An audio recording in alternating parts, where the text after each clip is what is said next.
Jake joining us right now on the Emerald Queen Casino Sportsbook Hotline. Hey, Jake, how's it going? Good, guys. How are you doing? We're fantastic. Obviously, really excited to talk to you. Now, I am already very curious about what this offense is going to look like. Brand new offensive coordinator. How much has felt brand new and how much has felt like a carryover? Well, to be honest with you, it's all brand new. It's all terminology changes, but at the end of the day, everybody kind of runs the same scheme. Now, what's different about Coach G is he likes to mix it up a little bit and throw in a bunch of wrinkles that in a regular offense would just be considered, just that, wrinkles. But they're kind of part of our base installs right now. So we've got a lot in. There's a lot going on, but when it comes together, and it's starting to right now, it's going to be really fun to watch. Jake, you mentioned some wrinkles in there. Now, I know you can't tell me everything, but I would assume with a guy your size and what you bring to the table, you might be used in different ways. Safe to say that you've seen yourself in a few different positions than you did last year? Yeah, and we're still kind of developing, game plan type stuff, and a lot of that you saw last year was game plan based. But he's kind of moving everybody around. So you're going to see 14 in spots you didn't necessarily see him last year. You're going to see Jackson Locke in spots you didn't see last year. So it's going to be a lot of fun. Were you able to spend some time with your teammates, your fellow wide receivers over the offseason, or does it feel like heading back to school after a summer break sometimes? A little bit of both. You're in contact with everybody, just going back and forth. I was a little different because I was coming back I had a little bit of a knee scope done. So I was back at home kind of rehabbing and working out there. I didn't necessarily see anybody. So for me, it was definitely like getting back to school and seeing everybody for the first time. So that was a lot of fun.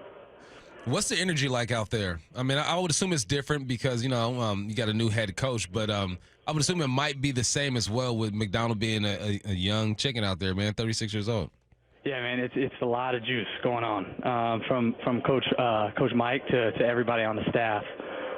Practices, at least OTAs, we start mini camp today, but OTAs were high energy all the time, which was, to be honest, was awesome. Guys are flying around, guys are having fun. We're trying to get these installs and new schemes in and get those down so we can, get ready to roll going into training camp. What are your early impressions of Mike McDonald as a coach? I know Bump kind of asked what feels new and, whether the vibe itself is new with a younger head coach. Have you been able to, get anyone on one time, talk to him at all? I know it's still so early.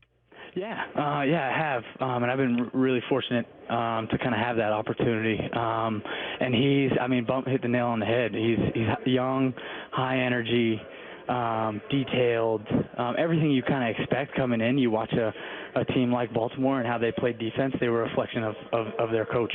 And so it's really cool to see him come in here and command the room like he has so far.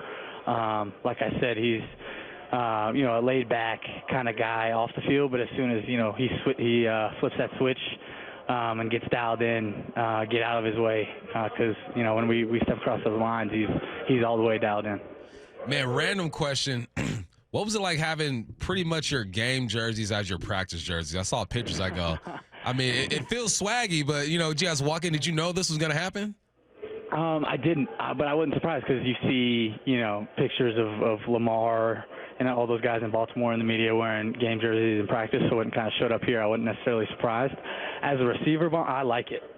I like it a lot because DBs, and you can tell them I said this, are grabbing and holding all the time, and you got that tight game jersey on, so they can't do that as much. So for me, it's I'm all in on it. Nice. Hey, speaking of DBs, who do you love going against at practice? Maybe you give him a hard time, maybe he's a trash talker, maybe he just challenges you in a different way. Who do you personally think when you're lined up opposite? Like, yeah, I don't mind this right now. Yeah, to be honest with you, all those guys on the other side of the ball, they're fun to play with, so there's a lot of yapping, a lot of trash talking going on. But to really answer your question, what I think you're asking me is who do I line up against and go, this is going to be fun, but I'm going to have a real hard time with this. Right. Which is most of those guys, to be honest, but Spoon definitely is at the top of those lists. Reeks are right up there with him. When you line up across him, you're like, I'm really going to have to work to get something done on this guy. And it's fun to go back and watch tape and learn from that and be able to go up against guys like that on a daily basis.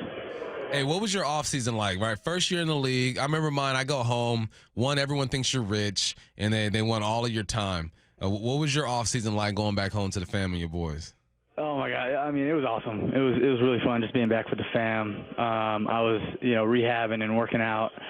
But to be honest with you, like all my buddies from high school and college, are most of them are all working now. So I'd see some guys here and there on the weekends.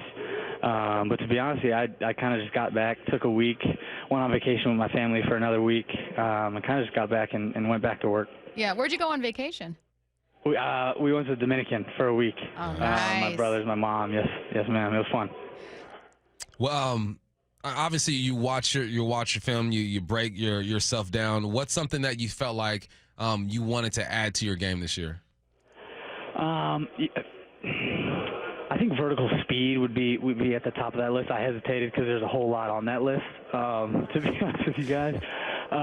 But yeah, just being able to create vertical issues for a defense. Whether that's on just straight go routes, posts, out routes, being able to threaten guys vertically, which I think I did a little bit at times last year, but can definitely do a better job of it this year. All right, my last question, just an easy, fun one. Are you watching the NBA Finals right now?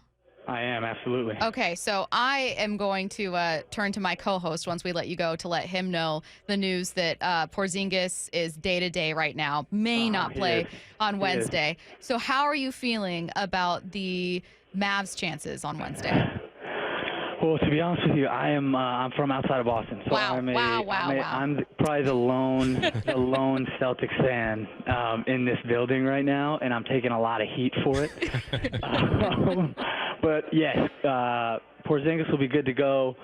Celtics will win the next two, and we'll celebrate at home after mandatory minicamp. You're going Celtics in 4? Celtics in 4. Oh wow, that is. See, even Reek had a little respect. He said, "Yeah, I'll get the Mavs in 5," which is now impossible. It's not happening. But Jake, honestly, it looks like that might be happening. So knock on wood. Knock on wood. Thanks so much for joining us, man. We appreciate it. Thanks, Jake. Absolutely. Thanks, guys.